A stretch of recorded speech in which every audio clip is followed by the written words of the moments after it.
माननीय अध्यक्ष महोदय, मुंबई के अंदर आज जो स्थिति है उसमें शिवाजी महाराज का वंशज, महाराष्ट्र का हिंदू, मुंबई में रहने वाला हिंदू अपने आप को ठगा हुआ, डरा हुआ महसूस कर रहा है। माननीय अध्यक्ष महोदय, अभी कल यहां पर सनातन धर्म पर, सनातन संस्था के ऊपर प्रतिबंध लगाने की बात निकली।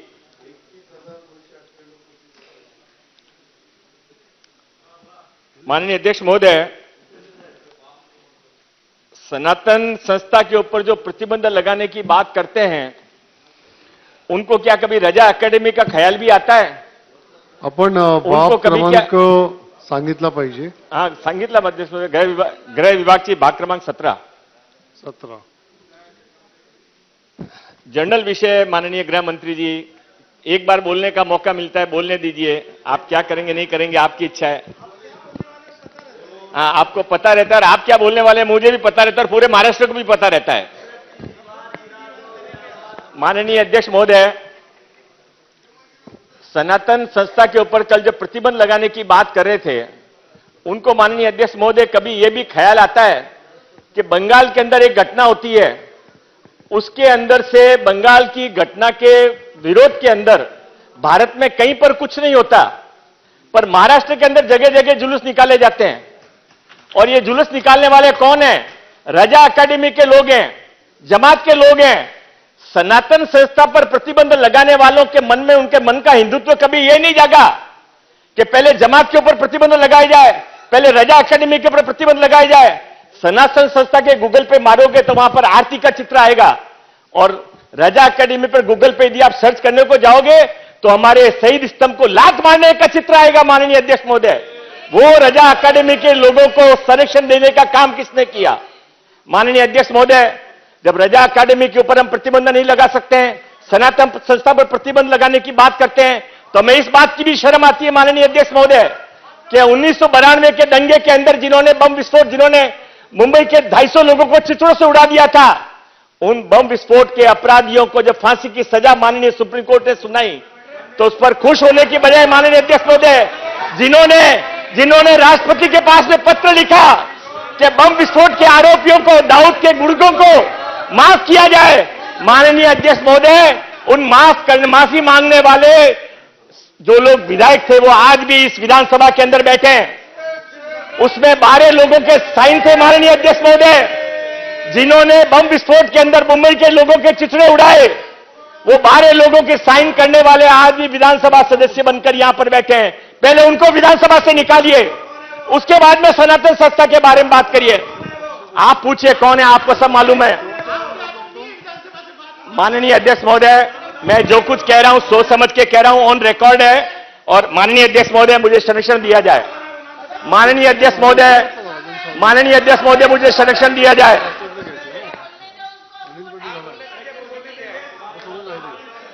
बोलेंगे, जोर से बोलेंगे और आपको सुनना पड़ेगा.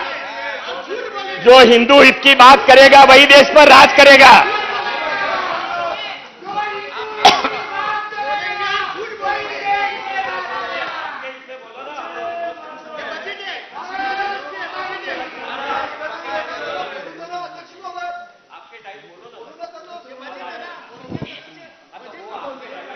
मंगल प्रभात लोढ़ा जी, आप आपका बात शुरू करिए. माननीय अध्यक्ष महोदय, महाराष्ट्र के अंदर, मुंबई के अंदर यदि मुंबई के लोगों के रहने की संस्कृति का सम्मान नहीं होगा, संरक्षण नहीं होगा, तो विधानसभा के सदस्य के नाते हमारी जिम्मेदारी है कि उसके बारे में सर्वोच्च सदन में अपनी बात रखें. माननीय अध्यक्ष महोदय, कोरोना का काल चल रहा है. कोरोना के काल के अंदर यदि किसी को नवरात्रि की देवी को ले जाना तो उसके ऊपर संख्या का प्रतिबंध है. गणपति मंडल के समय, विसर्जन के समय संख्या पर प्रतिबंध है. जुलूस के ऊपर प्रतिबंध है. यह साल में एक बार होता है, पर हर शुक्रवार को पूरी रोड के ऊपर नमाज के नाम पर बंद कर दिया जाता है. उसके बारे में कोई प्रतिबंध नहीं है. सुप्रीम कोर्ट का आदेश होने के बाद, हाई कोर्ट का आदेश होने के बाद, माननीय अध्यक्ष महोदय, विषय पे बात करिए. मैं विषय पे बात करूं. माननीय अध्यक्ष महोदय, इससे ज्यादा संस्कृति बचेगी तो देश बचेगा. देश बचेगा तो आप और हम बचेंगे. नहीं तो जो कश्मीर के अंदर हुआ, जो आज बंगाल के अंदर हो रहा है, वो कभी महाराष्ट्र में नहीं हो. माननीय अध्यक्ष महोदय, मैं आपसे निवेदन करना चाहता हूं, माननीय गृह मंत्री से निवेदन करना चाहता हूं आपके माध्यम से कि ये जो सेंसिटिव सब्जेक्ट है, आप इसको समय रहते हुए इस नब्ज को पहचानिए। माननीय अध्यक्ष महोदय, छोटी छोटी बातें हैं पर अंदर बहुत बड़े बड़े बम छुपे हुए हैं। माननीय अध्यक्ष महोदय, कभी मुंबई के अंदर सारी अपनी मछली बेचने का व्यवसाय किसके पास में था? कोली महिलाओं के पास में था, 90%। आज कौन उस व्यवसाय के अंदर, क्यों सारी कोली महिलाओं का बाहर जाना पड़ गया? माननीय अध्यक्ष महोदय, मुंबई के 15 से ज्यादा बड़े बड़े व्यवसाय एक जाति विशेष के लोगों ने, धर्म विशेष के लोगों ने अपने कब्जे में कर लिए हैं। माननीय अध्यक्ष महोदय, आने वाले समय के अंदर मुंबई के अंदर संस्कृति की रक्षा कैसे हो, धर्म की रक्षा कैसे हो, इसके बारे में सरकार को विचार करना चाहिए। और माननीय अध्यक्ष महोदय, मैं दो छोटे छोटे विषय और आपके सामने रखना चाहता हूं। 2-3 दिनों से चल रहा है कि मंदिरों की वक्फ बोर्ड की जमीनें, सैकड़ों एकड़ जमीनें लोगों ने हथिया ली है। माननीय अध्यक्ष महोदय, खाली वक्फ बोर्ड की सैकड़ों एकड़ नहीं, हजारों एकड़ जमीन यहां महाराष्ट्र के अंदर हथिया ली गई है वक्फ बोर्ड की। मैं आपके माध्यम से सरकार से निवेदन करना चाहता हूं, एक कमेटी बिठाए। 10,000 एकड़ से ज्यादा जमीन वक्फ बोर्ड की लोगों ने खाली है। आप मंदिरों के अंदर चैरिटी कमिश्नर के नाम पर 50 प्रतिबंध लगाते हो। हर मंदिर को छोटी छोटी बातों के लिए साल में 5 बार जाना पड़ता है। वक्फ बोर्ड के ऊपर आपका क्या कंट्रोल है? माननीय अध्यक्ष महोदय, कई सालों तक आपके पास में वक्फ बोर्ड की कमेटी नहीं है, अध्यक्ष नहीं है।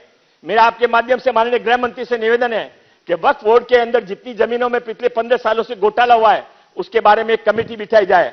और मेरा अंतिम निवेदन माननीय अध्यक्ष महोदय, हाउसिंग मिनिस्टर से भाग 26 के रूप में 26 पे अपनी अंतिम मांग रखना चाहता हूं। एसआरए के अंदर जो जो नई बिल्डिंगें बनती है माननीय अध्यक्ष महोदय, कोई बिल्डिंग में पार्किंग की व्यवस्था नहीं होती है। बिल्डिंगों के अंदर, एसआरए की बिल्डिंग में वैसे ही ओपन स्पेस बहुत कम होती है। मैं माननीय हाउसिंग मिनिस्टर भी यहां पर भी बैठे हैं, माननीय आदित्य ठाकरे जी भी बैठे हैं, उनसे मैं निवेदन करना चाहता हूं कि आप काफी आपने नए प्रोविजन लाए हैं, पर सारे एसआरए की बिल्डिंग्स के अंदर आप स्कूटर 2 व्हीलर पार्किंग का, 4 व्हीलर पार्किंग का अभी वो समय चला गया कि उनके पास में गाड़ियां नहीं होती। अभी हर घर में गाड़ियां होती है, हर घर में स्कूटर होता है। उसका आप जरूर प्रावधान करें, और जब ये प्रावधान करें तो उसके साथ में ये प्रावधान के लिए आपने हाँ भरी। और माननीय गृह मंत्री जी से निवेदन करता हूं कि मेरे पहले के किए हुए शब्दों को, पहले किए गए वाक्यों को राजनीतिक शब्द नहीं समझें, वो मन की बात है, आपके मन तक पहुंचे, ये भगवान श्री राम के चरणों में प्रार्थना। बहुत बहुत धन्यवाद। एबीपी माझा, उघडा डोळे बघा नीट।